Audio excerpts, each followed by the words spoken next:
সাকিবের মধ্যে যে মায়া মমতাটা আছে আমার এই জীবনে আর কারোর মধ্যে আছে কিনা আমি জানি না। সাকিবকে এতটাই মায়া করতাম, আমার মা বাবা ভাই বোন আমরা সবাই মিলে কেন জানি ওর প্রতি বেশি মায়া ছিল।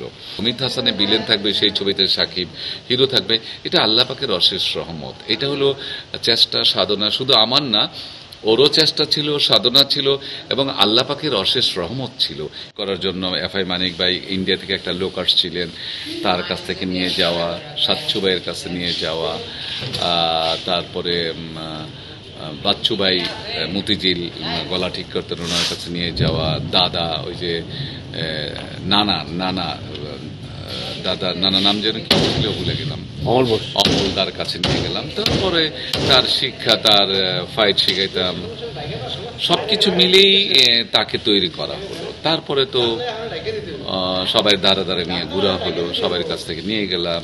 দীপজল ভাই বা এশিয়া সিনেমা হলে না হয় 50 দিন নিয়ে গেছি, নিবে না, তারপর নিল তো নিল না, কত রকমের কথা। তার পরবর্তীতে যাই হোক আল্লাহ পাক ওকে অনেক বড় হিরো বানিয়েছে। এই তো সাকিবের এক মাসুদ গেছে, এক মাসুদ রানা চলে গেছে, আরেক মাসুদ রানা উত্থান হয়েছে। এই আজিজ ভাই শাকিব খানকে নিয়ে সবচাইতে বড় বড় স্টোরি আপনার কাছে, বিকজ ওর যখন বিগিনিং বা জার্নি সেটা আপনার হাত ধরে। একটা ছবি দেখেছিলাম আমি, সেই ছবিটা হচ্ছে অমিত হাসান এবং শাবনূর বসে আছে এবং শাকিব খান একেবারে পাশে কাচুমাচু হয়ে বসে আছে। অর্থাৎ যখন সুপারস্টার অমিত হাসান কিংবা শাবনূর, তখন কিন্তু সুপারস্টার শাকিব খান নয়, না কিছুই না। ঠিক সাকিবের মধ্যে কি, সাকিবের মধ্যে যে মায়া মমতাটা আছে আমার এই জীবনে আর কারোর মধ্যে আছে কিনা আমি জানি না। সাকিবকে এতটাই মায়া করতাম, আমার মা বাবা ভাই বোন আমরা সবাই মিলে কেন জানি ওর প্রতি বেশি মায়া ছিল। আর আমি বোধহয় একটা জিনিস কিনতে গেলে ওর জন্য আগে কিনতাম। আমার দুই ছেলেও কোনো কিছু কিনতে গেলে বলতো কি, বাবা ড্যাডি এই শার্টটা নিয়ে না, এটা না রানা মামাকে না খুব ভালো মানাবে, রানা মামা শুটিং করবে, ফটোশুট করবে, সব কিছু।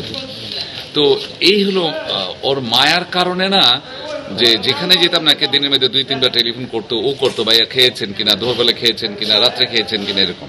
তো অনেক সময় হঠাৎ করে না আমি যেখানে শুটিং করতাম আশেপাশে কাছে যদি শুটিং করতাম গিয়ে হাজির, এমন দিন কয়েকদিন কক্সবাজার গিয়ে হাজির হয়ে গেছে।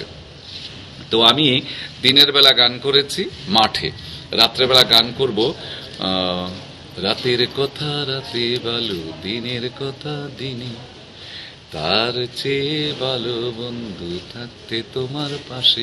এই গানটি করবো অমিত হাসান, আমার বলতে ভালো না, সরি। তো আমি শুয়ে আছি, শাখা এই যে আর্টিস্ট শাখা, হ্যাঁ শাখা আমার রুমে ছিল, তখন তো জিটকার মধ্যে রুমের অভাব ছিল। তো শাখা শুয়ে আছে, আমরা শুটিং তে আসার পর এত টায়ার্ড, তো আমি না শুয়ে আছি, শুতে গিয়ে ঘুমাই গেছি। তো শাখা পাশে ছিল, তো কে জানি বলল তোমার ভাই ঘুমায় আছে, দেখো ওইখানে। ও গিয়ে আমার ঘুমের মধ্যে আমার উপরে এমন ভাবে পড়ছে যে ভাইয়া আমি চলে আসছি। তো এমনি মায়া করতাম, তো দেখবে যে ও আমার বুকের মধ্যে পড়ে আছে, যে ভাই ভাল লাগতেছে না, এই জন্য আমি চলে আসলাম। ভালো। তো শাখা ছিল আমার রুমে, তো সেই এক খাটের মধ্যেই দুই ভাই ছিলাম, পাশে শাখা ছিল, আরেকজন কে যেন ছিল, তখন জায়গা ছিল না। তখন শাখা আমার বন্ধু, তখন বললাম যে চলো না আমরা আমাদের রুমেই 4-5 জনে থাকি, অসুবিধা কি। আমরা কিন্তু তখন মিলেমিশে থাকতাম, একই রুমের মধ্যে অনেকে থাকতাম। তো সেই তো যখন শুটিং করতে গেলাম, শাবনূরের সঙ্গে দেখা, অমিত হাসানের সঙ্গে দেখা, পাশে বসা, আমরা আলাপ আলোচনা করছি, আমার গেঞ্জি পরা, ও বসে আছে।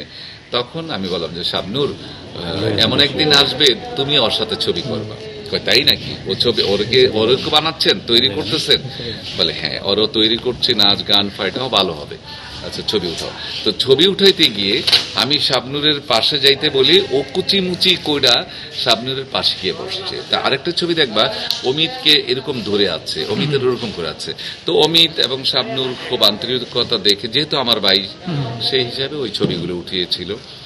কখনো ভাবিনি যে শাবনূরের সাথে ছবি করবে, অমিত হাসানের সাথে ছবি করবে, অমিত হাসানে বিলেন থাকবে সেই ছবিতে সাকিব হিরো থাকবে, এটা আল্লাহ পাকের অশেষ রহমত। এটা হলো চেষ্টা সাধনা, শুধু আমার না ওরও চেষ্টা ছিল, সাধনা ছিল এবং আল্লাহ পাকের অশেষ রহমত ছিল।